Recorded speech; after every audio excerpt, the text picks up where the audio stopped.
Queridos irmãos, que a paz de Jesus nos envolva a todos. Estudaremos nesta oportunidade os tópicos civilização, progresso da legislação humana e influência do Espiritismo no progresso, que são sequência do capítulo 8, parte 3ª, do Livro dos Espíritos. O capítulo diz respeito à lei do progresso. O nosso estudo abrangerá as questões 790 a 802 da referida obra. Antes, porém, devemos elevar o nosso pensamento a Jesus e pedirmos permissão para dar por iniciados os nossos trabalhos. Que a inspiração do Cristo e dos bons espíritos nos facilite a compreensão dos temas estudados e que a nossa oportunidade de aprender se faça realmente proveitosa. Que assim seja. No mês de outubro, o nosso estudo foi referente à lei de sociedade, no qual aprendemos que o espírito do homem foi criado simples e ignorante e tem necessidade de progredir, o que somente é possível mediante o contato com outros seres humanos. Assim, o homem foi criado para viver em sociedade e não isolado. Isolado, o homem se afasta dos problemas do convívio social, mas também deixa de fazer o bem e perde oportunidades de evoluir.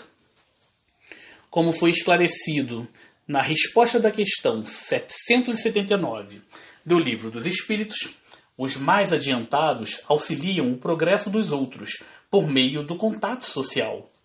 Recordamos o que foi estudado anteriormente, porque o tema Lei de Sociedade tem muita relação com o que será desenvolvido a partir de agora. Inicialmente, gostaríamos de voltar à questão relativa ao estado de natureza. O estado de natureza é um período primitivo da humanidade, no qual o homem teria vivido completamente isolado ou em pequenos grupos familiares, integrados à natureza e com preocupações estritamente ligadas à sobrevivência. Obtemos a notícia, na questão 776 do Livro dos Espíritos, de que o estado de natureza é o estado primitivo que não se confunde com a lei natural, pois a civilização é incompatível com o estado de natureza, ao passo que a lei natural contribui para o progresso da humanidade.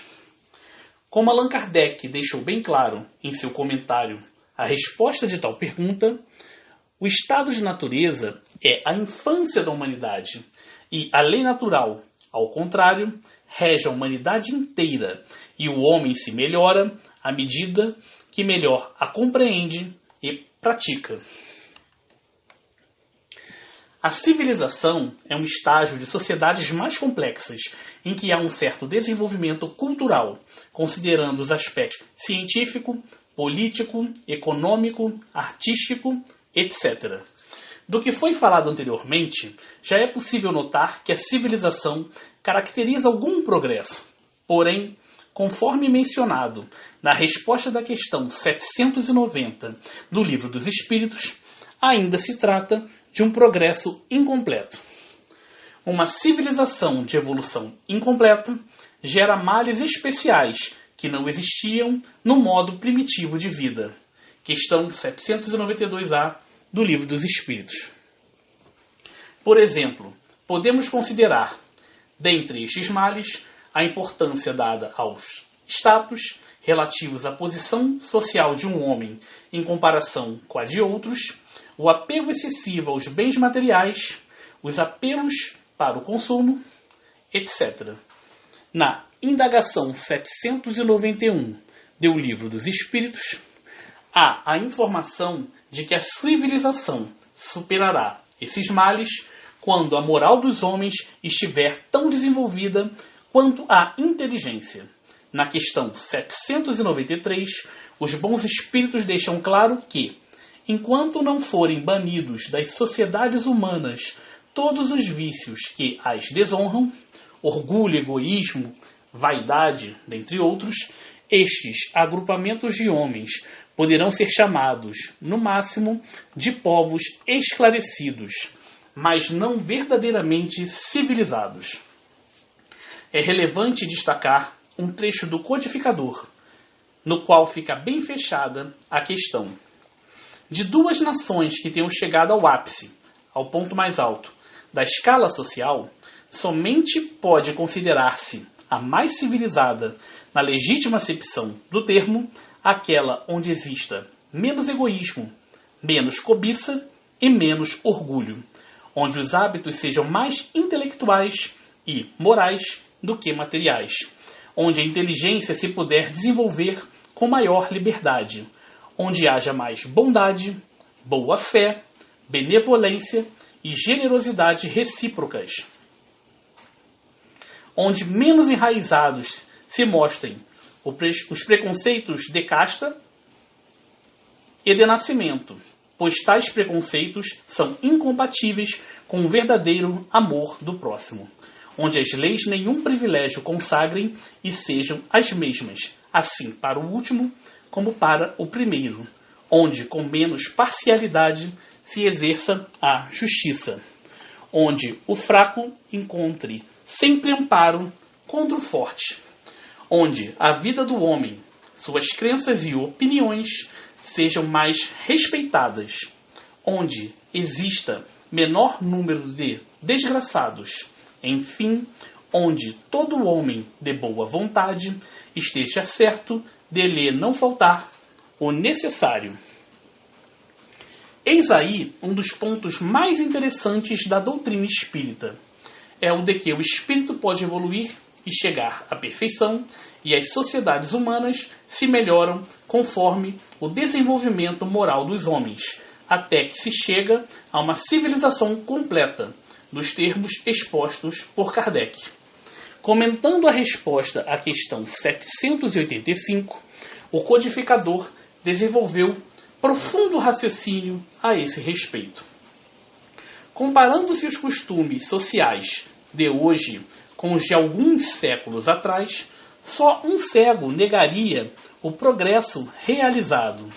Ora, sendo assim, por que haveria essa marcha ascendente de parar com relação de preferência ao moral do que com relação ao intelectual?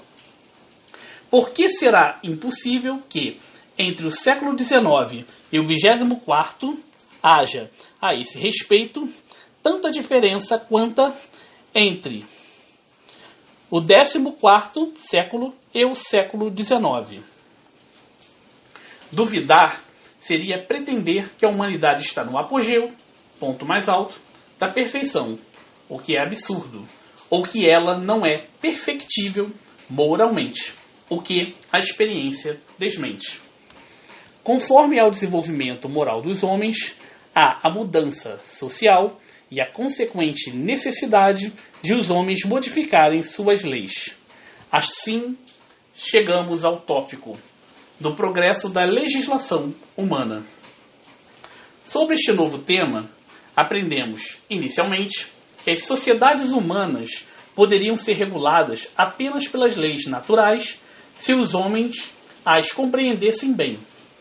Porém, há exigências sociais que devem ser reguladas por leis especiais. Podemos lembrar alguns exemplos destas leis especiais: Constituição, lei fundamental de um país; lei civil, que regula as relações particulares entre as pessoas; contratos, direito de propriedade, direitos de família, casamento e filiação; herança, dentre outras questões; lei penal, que diz respeito aos crimes e às penas, como há também outras legislações. As referidas leis são exigências do estado atual da sociedade e não são decorrências diretas da lei natural, que é a lei moral, que está falando aqui. Cabe mencionar que a infração a uma lei humana pode demonstrar que o indivíduo infrator ainda não atende de modo pleno à lei de Deus. Mas, muitas vezes, também, uma lei está em descompasso com o progresso social e os homens são levados a reformar a lei. E, pouco a pouco, a legislação, com o desenvolvimento dos homens, vai se aproximando da lei natural, daquele sentido geral de justiça, presente no preceito ensinado pelo Cristo de fazer aos outros o que gostariam que nos fizessem. Mateus, capítulo 7, versículo 12. Na questão 795, o codificador estava interessado em saber por que a lei humana é tão instável. Tais foram a resposta dos espíritos e o comentário de Kardec. Resposta dos espíritos. Nas épocas de barbaria, eram os mais fortes que faziam as leis, e eles as fizeram para si. À proporção que os homens foram compreendendo melhor a justiça, indispensável se tornou a modificação delas.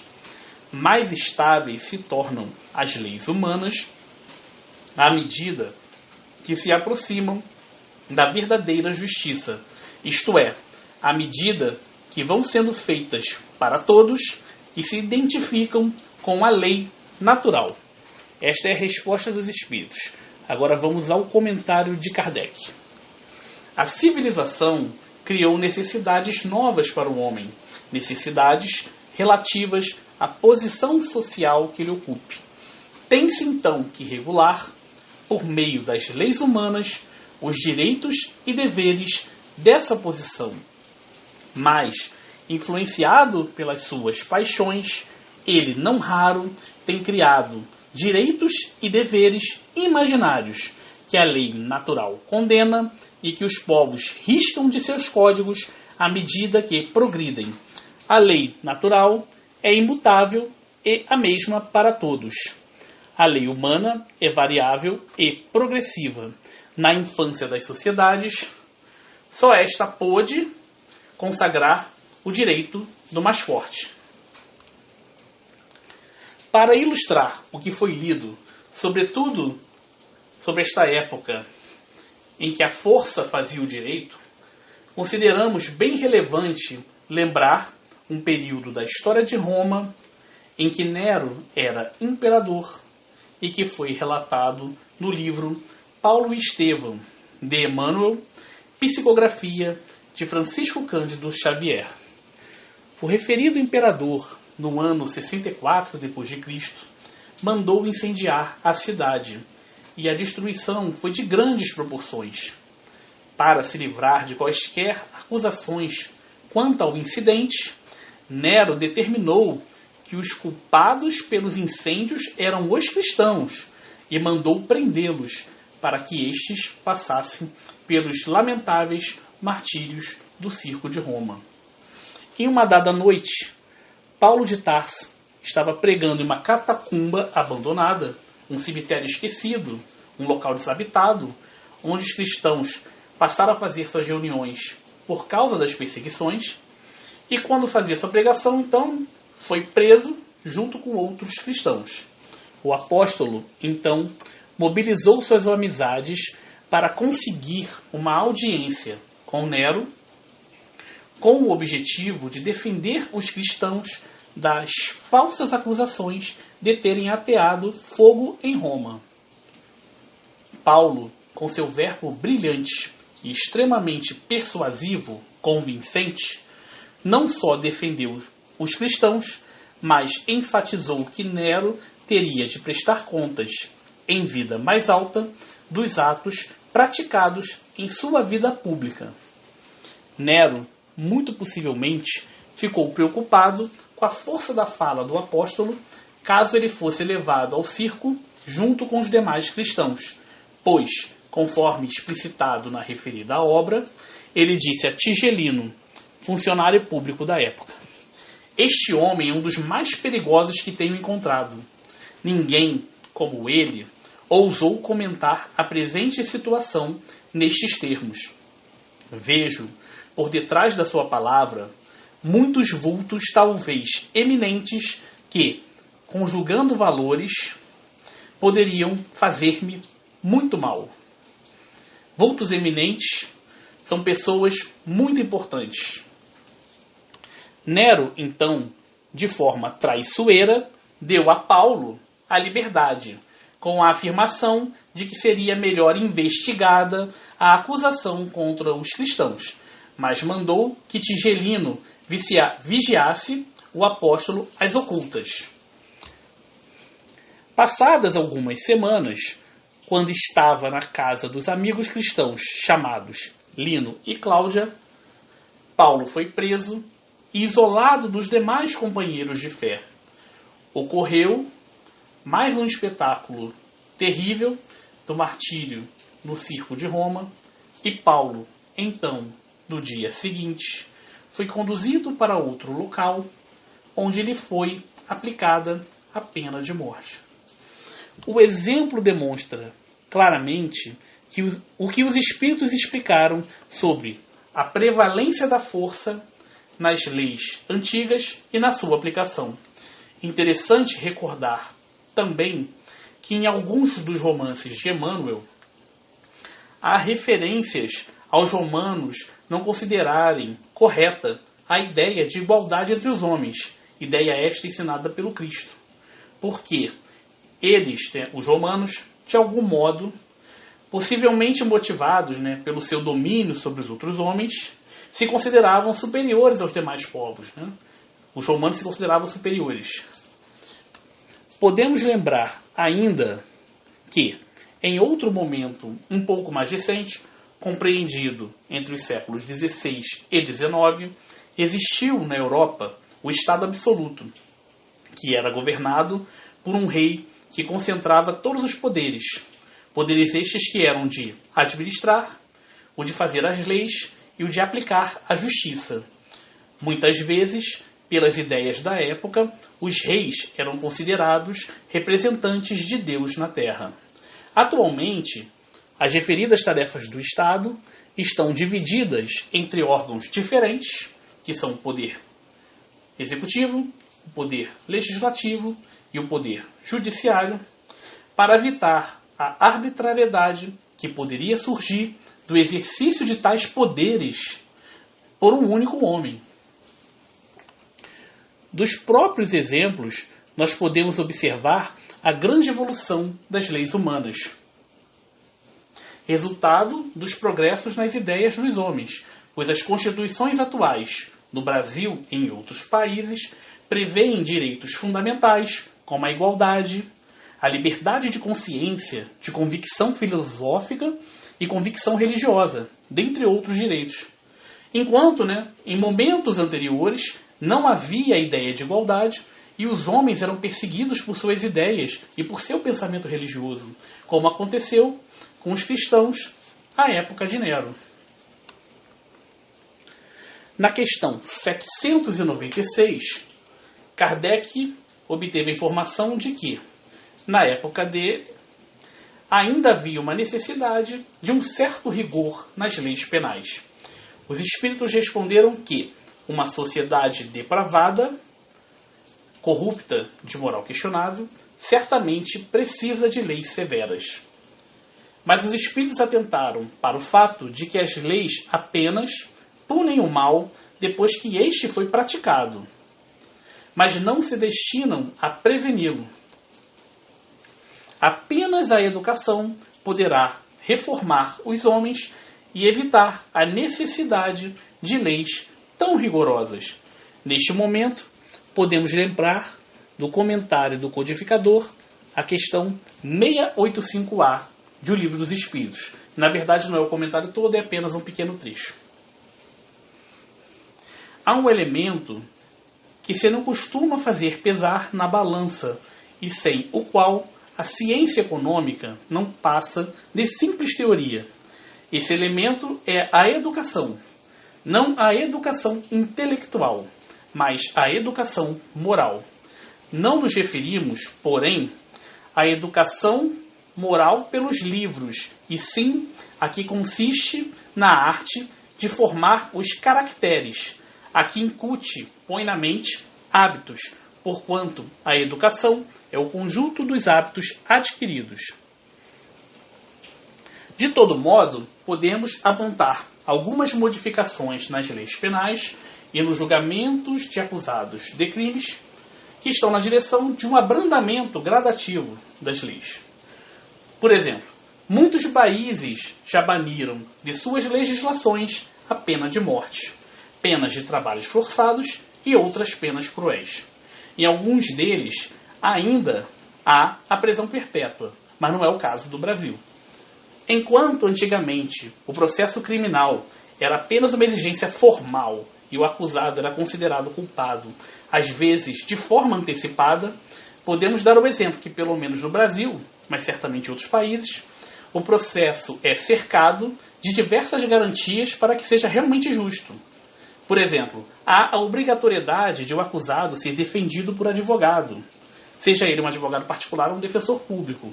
E há também uma coisa chamada presunção de inocência. Ou seja, a pessoa é inocente até que se prove o contrário. É o Estado, pelo seu órgão acusador, aqui no Brasil chamado Ministério Público, que tem que provar que a pessoa que está sendo acusada é culpada. É claro que, na prática, ainda há muitos desafios a serem vencidos. E, como já foi dito, ainda estamos certamente distantes do momento em que haverá na Terra sociedades verdadeiramente justas e civilizadas. Mas os avanços nas leis nos permitem verificar o que os Espíritos nos têm dito a este respeito. Somos informados na questão 797 de que os homens são levados a reformar suas leis de forma natural, pela força das coisas e pela influência das pessoas de bem que servem de guias nos caminhos do progresso. Chegamos ao último tópico do nosso estudo de hoje, relativo à influência do Espiritismo no progresso. A primeira notícia que obtemos com relação a este último tema é de que, no futuro, o Espiritismo será crença geral e terá grande importância para o progresso da humanidade. No entanto, terá que sustentar grandes lutas por algumas gerações, mas triunfará, porque encontra apoio na própria doutrina do Cristo. Isto está dito na questão 798.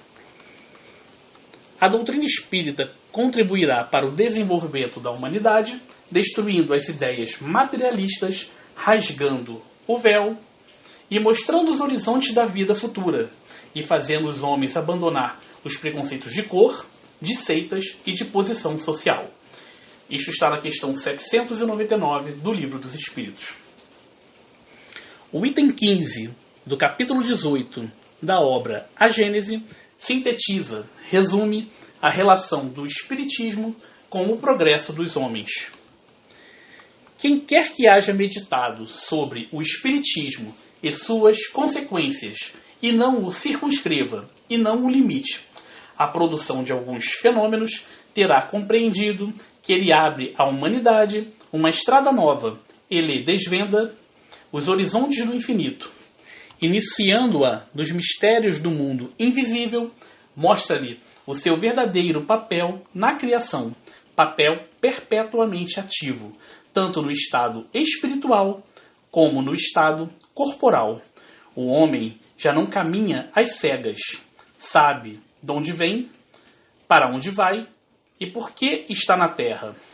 O futuro se lhe revela em sua realidade, despojado dos prejuízos da ignorância e da superstição. Já não se trata de uma vaga esperança, mas de uma verdade palpável, tão certa como a sucessão do dia e da noite. Ele sabe que o seu ser não se acha limitado a alguns instantes de uma existência transitória, que a vida espiritual não se interrompe por efeito da morte, que já viveu e tornará a viver, e que nada se perde do que haja ganho em perfeição. Em suas existências anteriores, depara com a razão do que é hoje, e reconhece que, do que ele é hoje, qual se fez a si mesmo, poderá deduzir o que virá a ser um dia. Lembremos que a Terra é um mundo de provas e expiações, onde ainda predomina o mal e onde os espíritos quitam seus débitos com a providência divina, passando nas vidas corpóreas por expiações e programa um novo futuro, suportando as provas necessárias ao seu desenvolvimento.